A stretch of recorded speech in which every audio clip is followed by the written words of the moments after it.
මාර්ගය යන අයටනේ මාර්ගය යන අය හම්බෙන්නේ. වෙන මාර්ගයක යන අයට පැහැදිලි සුපැහැදිලි මාර්ගය යන අය හම්බෙන්නේ නැහැ. අපි හැමදාම කිව්වේ මාර්ගයක් පෙන්ලා ඒ මාර්ගේ යන්න කියලා. ඒ මාර්ගේ ගියපු අයට ගියපු මිනිස්සු හම්බුණා. හම්බෙලා ඒගොල්ලන්ගෙන් ගුරු හරුකම් අරගෙන ඒගොල්ලෝ ඒ මාර්ගේ උඟක් දොර ගියා, උඟක් දොර යනවා.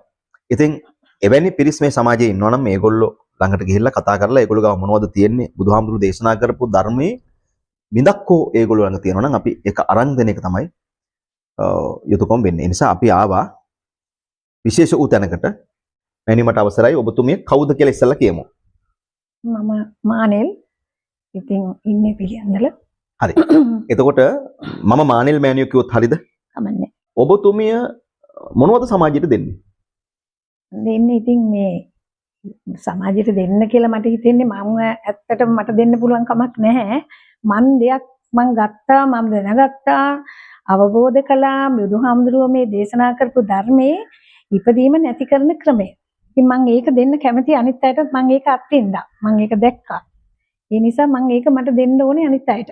ඒ කියන්නේ ඔබතුමිය මේ මාර්ගය දැක්කා කියලා කිව්වේ මට චුට්ටක් තව පැහැදිලි කරන්න ඒක. දැක්ක කියන්නේ මේක ප්‍රායෝගිකව දකින්න ඕන එකක් තමයි මේ ධර්මය කියන එක. අපි සත්‍ය අපිට වැහිලා තියෙන්නේ.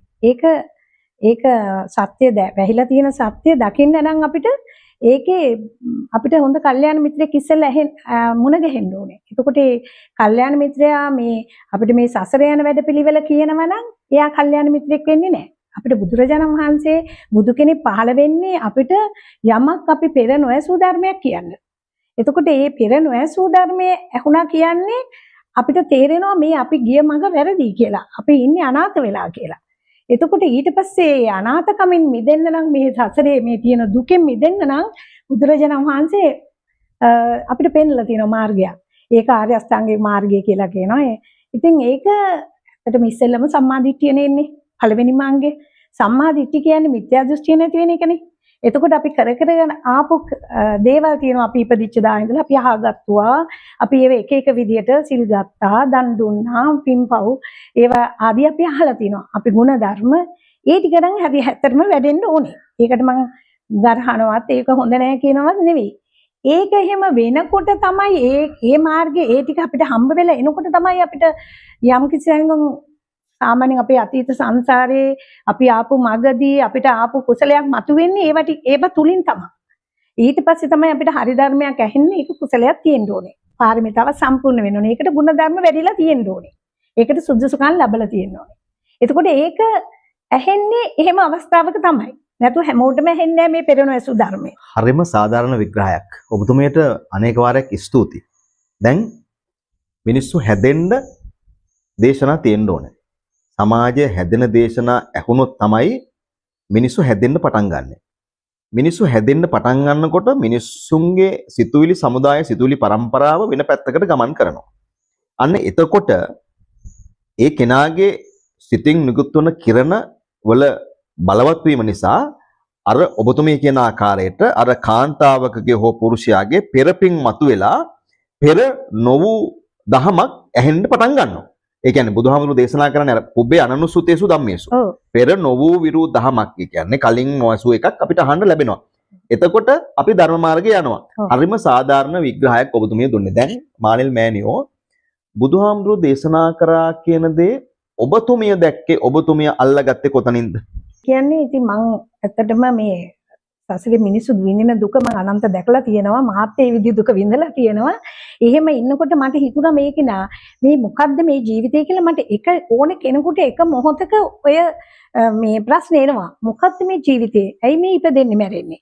එහෙම කියලා අපිට හොයන්න අදහසක් එනවා. ඊට පස්සේ අපි යොමු වෙනවා ඒ පැත්තට. ඒක හොයන්න මං කවුද? මං ඇයි මැරෙන්නේ? මං ඇයි ඉපදෙන්නේ කියලා හොයන්න මට ඕමනාවක් ඇති වෙනවා. ඕන කෙනෙකුට ඒක වෙනවා. ඒගොල්ලන්ට ඒක පණිවිඩය ඇහෙන්නේ නැතිකමයි තියෙන්නේ. ඒ පණිවිඩය දැනෙන්නේ නැතිකමයි තියෙන්නේ. හැම කෙනෙකුටම හැම සත්‍යයකටම මේ ඉපදලා ඉන්න මේ මිනිස්සු හැමෝටම ওই පණිවිඩය එනවා. නොදැන එනවා. සබදාහමෙන් ඒක දෙනවා ටොක්ක්ක් යනලා. ඒ වුණත් ආය විග්‍රහ කරන මොකක්ද මේ පණිවිඩය? සුවහසක් දාස් ගානක් මිනිස්සුන්ට නැහිච්ච ඔබට විතරක් ඇහිච්ච පණිවිඩය මොකද්ද මාර්ගය වෙනස් කරගන්න? මෙතන කවුද? මේ මම කවුද? ඇයි මම මැරෙන්නේ? ඇයි මං ඉපදෙන්නේ? ඇයි මම මේ දුක් විඳින්නේ? ඇයි සතුට හැමදාම නැත්තේ? ඇයි මේ දුක හැමදාම නැත්තේ? එහෙනම් දුක සතුට වෙන්නේ මේ මොකද්ද මේකේ ජීවිතේ කිසිම දෙයක් ස්ථිර නැහැ. එතකොට හැමදාම අපි හම්බ කරනවා දුවනවා අපි හම්බ කරලා අරව හදන්න හදනවා වාහන ගන්න හදනවා මේකේ කෙලවරන්න ඒව නැති වෙනවා ආපහු දුකටපත් වෙනවා ආයි හොයනවා අපි දුවනවා. එතකොට මේ මං කවුද කියලා හොයන්න කියලා ඔය සෝබාදහමෙන් පණිවිඩය දෙන්නේ අපිට ඒ වගේ ටොක්ක්ක් කනලා. ඇයි මේ කවුද මේ මම ඇයි මෙච්චර දුක් විඳින්නේ? ඇයි මෙච්චර මෙහෙම කවද්ද මේකේ අවසානය මොකද්ද?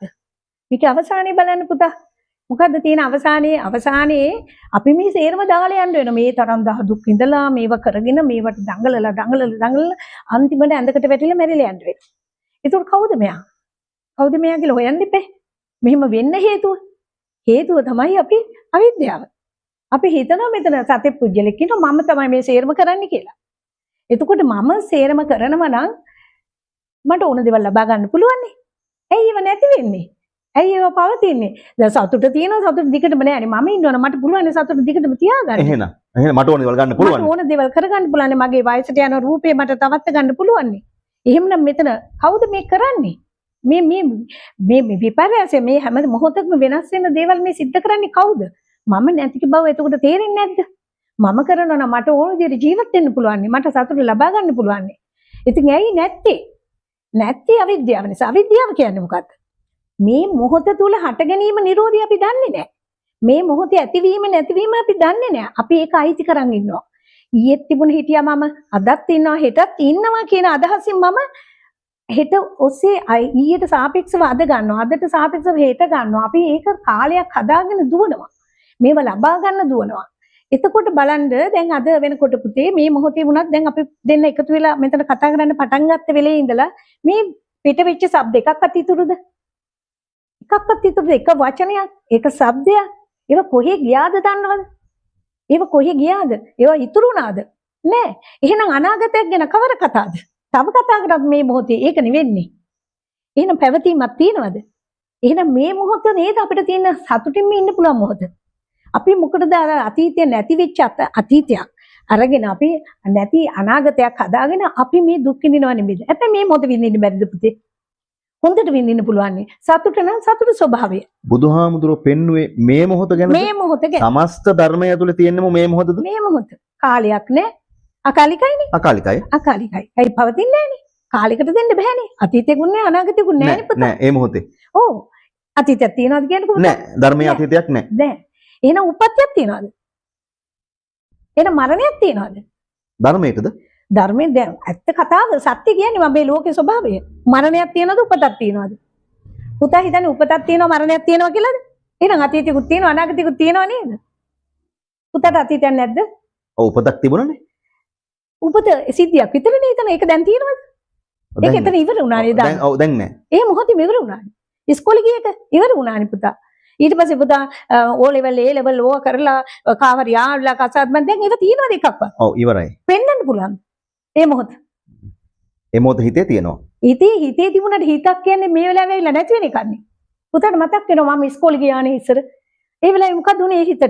ඒ හිතට මොකද උනේ? ඒක එතන ඇති වුණා නැති වුණා. එක ක්ෂණයක නැති වෙලා ගියා. දැන් ආයිත් මතක් වුණොනේ ආයි එන්නේ ඒක. ඔව්. එහෙනම් කවදාවත් අතීතයක් මතක් වෙලා තියෙනවද පුතාට? මේ මොහොතේ මතක් වෙච්ච සිතුවිල්ලක්ද? මේ මොහොතේ මතක් වෙච්ච සිතුවිල්ල. සිතුවිල්ල අතීතයක්ද? නෑ මේ මොහොතේ මතක් වෙච්ච. අතීතයේ සිද්ධියක් මේ මොහොතේ මතක් වුණා. අතීතයේ සිද්ධියක් නෙවෙයි. මේ මොහොතේ සකස් වෙලා ආපු සිද්ධියක්. ඒ ඉතින් අතීතයේ සිද්ධිය මතක තිබුණ නිසා නෙමෙයිද ඒ මතක් වෙන්නේ? මතක තිබුණා නිසා නෙවෙයි. මේ ශබ්ද ටිකක් පිට වෙන්නේ. මේක සකස් වෙන්නේ පුතේ හේතු නිසා. මේ කටේ කෙල මේ අපි ගාව තියෙන ආපෝ තේජෝ වායෝ පඨවි කියන මේ ධර්මතාවය මේ කටේ තියෙන උණුසුම තියෙන වාතයේ තියෙනවා පඨවි තියෙනවා නේද? මේක තියෙනවා. ඒව නැතුව කතා කරන්න පුළුවන්ද? පුතාට කෙල්ල නැත්තම් කතා කරත් හැකිද? දෙතමනේ නැත්තම්. එතකොට හේතු නිසා නෙමෙයිද શબ્දයක් හැදෙන්නේ. කියලා හැදෙන්නේ කම්පනයක් නේද? ඒකට අයන්න කියලා දුන්නේ අපිට ටීචර්ලානේ. නේද? නැත්තම් શબ્ද කම්පනයක් නේ තිබුණේ. එහෙම නේද තිබුණේ? එහෙනම් ඕකෙන් හැදිච්ච එක නේද විඥානය කියන්නේ අපි මේ හඳුනා ගන්නවා කියන්නේ යමක්. මේ શબ્ද ටික නේද? දැන් මම මේ කතා කරනකොට බලන්නකෝ පුතා શબ્ද ටික එතන නැති වෙන්නේ නැහැ. හරි. දැන් අපේ ප්‍රශ්නයක් මෑනියෝ. දැන් ඔබතුමිය හරි ඉතාලම පැහැදිලි විදිහට මේක විග්‍රහ කරනවා. එතකොට දැන් බුදුහාමුදුරන්ගේ දේශනාව ඇතුලේ තියෙන්නෙම මේ මොහොත ගැන. හරි. ඒක ඒ කාරණේ ධර්මයේ දන්න ඇත්තෝ පැහැදිලි ලෙසම පිළිගන්න සහ විග්‍රහ කරන කාරණාවක්. දැන් ඔබතුමිය කියනවා මේ මම නැහැ කියලා. ඒතර මම නැත්තම් කවුද නිවන් දකින්නේ? නිවන් දකින්න කෙනෙක් නැහැ. මේක නිවන් දකින්න කෙනෙක් නැහැ පුතා. මේක තියෙන්නේ කර්ම ශක්තියක්. මේක තියෙන්නේ කර්ම ශක්තිය. ඒ කියන්නේ පුතාට එක විදියක් මට එක විදියක්. පුතා පිරිමි ළමයි මං ගෑනු ළමයි. ගෑනු කෙනෙක්. එතකොට අපිට මේ ඔක්කොම වෙනස් වෙලා මේ හැදිලා තියෙන රූප හැදිලා තියෙන කර්ම ශක්තියක් අනුව පුරාණ විපාකයක්. පුරාණෙත් අපි කලේ මොකද්ද සසරේම මේ අයිති නැති දේවල් වලට අයිති ගත් එක. මොකක්ද අයිති නැති? ස්වභාව ධර්ම කියන්නේ සතර මහා ධාතු ස්වභාවයක්. එතකොට පුතාව මරුණහම පස් වෙනවා. පුතා වතුරට වතුර යනවා, පස් වලට පස් යනවා, වාතයට වාතය යනවා, උණුසුමට උණුසුම ගියා. පුතා ඉතුරුද? නැහැ. එහෙනම් ඔතන පුතා හිටියද? නෑනේ. ওই ශරීරය තුල පුතා හිටියේ නෑනේ. සිතෙන්නේ පුතා අල්ලන් හිටියා දැනුමකින්නේ. මම කියලා හැංගීමනේ අල්ලන් හිටියේ. හැංගීමක් තියෙනව නේද පුතාට? දැන් පුතාට හැංගීමක් තියෙනවා. කවුරු හරි මොන හරි දුන්නාම සතුටක් එනවා. සතුට කියන්නේ හැංගීමක්ද නැද්ද? හැංගීමක්. කොහෙද තියෙන්නේ? හිතේ. හැංගීම තියෙන උතනනේ. හිතේ. අර දීපු තෑග්ගේද? නෑ හිතේ තියෙන්නේ. හිතේ කියන්නේ මේ ඇතුලේ හැංගීමක් එනවනේ පුපුරු නැගන එක. දුක එන්නේ කොහෙද? මෙහෙනේ. ඒත් එහෙන් එන්නේ. මෙහෙනේ එන්නේ නෙමෙයි. නෑ මේ තමන්ගෙන් එන්නේ. තමන්ගේ ඇතුලෙන් එන්නේ. තමන් තුල. දුක, සතුට, ශෝකේ, ඊර්ෂ්‍යාව, කපටිකම, වංචාව ඔක්කොම තියෙන්නේ තමන් තුල නෙමෙයිද? තමන් තුල. පැහැදිලි. ඒක ඉතාම පැහැදිලි. තමන් තුල තියෙන්නේ. එතකොට එළියේ දෙවියා ඉන්නේ තමන් තුලනේ. ඇයි පුතේ දැන් පුතා හොඳ සිතිවිලි වලින් ඔයා වැඩ කරනකොට ඔයා ඉන්නේ දෙවියෙක් වගේනේ. ඔයා හරි කරුණාව, මෛත්‍රිය ඒව තියෙනවා. රාක්ෂය, යක්ෂය කේන්ති ගියාම පුතා ඉන්නේ තනිකර රාක්ෂය කියලා පුතා දැන් මේ වෙලාවේ මේ නේද උපදින්නේ මරෙන්නේ ඉන්නේ එහෙනම්. මරණේ තියෙන්නේ. පුතා දැක්කොත් පෙරේතෙක් ඉන්නේ කියලා මේ දැන් මේ මොහොතේ පුතාට දරුවා ගැන පෙරේතෙක් කමක් එනවා. මේ මගේ දරුවා, මගේ බිරිඳ, මගේ අම්මා, මගේ තාත්තා, මගේ ගෙදර මේව ඔක්කොම මගේ කරගන්නේ පෙරේතකමටනේ. නැත්නම් පාවිච්චි කරා නම් ඉවරනේ. පුතාට පාවිච්චි කරන්න විතරයිනේ මේවා දේවල් දීලා තියෙන්නේ. ඔව්. ඒක පුතාගේ විපාකයක් අනුව පුතාට පාවිච්චි කරන. දැන් ඉන්නවද පුතාට වයිෆ් මෙතන? මේ වෙලාවේ නෑ. නෑ. එහෙනම් ගෙදර යනකොට නේද පුතාට යව මුණ ගැහෙන්නේ. එතනදී නේ සිතක් ඇති වෙන්නේ මේ යන්න නෝනානි කියලා. ඒක එතකන් ඉන්නවද? නමුත් ඇය ඉන්න බව, දරුවා ඉන්න බව. දැන් ඔබතුමිය දැන් අපි හම්බෙලා මම ගෙදර ගියාම ඔබතුමිය මේ පිළියන්දල හිටිය බව මගේ හිතේ ඇතිවෙච්ච චිත්‍රයක් තියෙනවනේ. සිතවිල්ලක් නේ. ඔව්. සිතවිල්ලක් නේ ඇති වෙන්නේ. චිත්‍රයට දාගන්නවා සිතවිල්ල. මේ මානෙල් මෑණියෝ නේ අපිට හම්බුනේ කියලා. ඒ සිතවිල්ල මා නේ කියලා શબ્ද ටිකක් යන්නේ. ඒ සිතවිලි වල වටිනාකම් තියනවද? ඒක හුලඟක් වගේ නේද? ඒක ඉන්නවද මානෙල් මෑණියෝ කියන්නේ? ඔව් හරි. ඒකේ වටිනාකම නැහැ නේ. පුතාට ඕන මතක් කළොත් කීයද හැකි? කිව්වයි කියලා පුතා පාය යනවද? පුතා මරණයටපත් වෙනවද ඒක කිව්වා කියලා? පුතාගේ සිල් කැඩෙනවද? නෑ. පුතාට ඒක කියන්න පුළුවන්. හැබැයි පුතා ඒ වෙලාවේ අවස්ථාවනුකූලව කියන්න ඕන දේ කිව්වා. ඉවරයි. එතනින් එහාට පුතා ඒක දැන් පුතාට හැඟීමක් එනව නේද ඇතුලේ? හැඟීම තුල තමයි පුතා ওই සේරම සත්තු ටික උපදින්නේ. සත්තාවාස සුද්ධාවාස වෙනවා කියන්නේ ඕක දකින්න මේක ඉපදීම නතර වෙනවා. උතන පණ තියෙන පුතේ ওই හැඟීමට.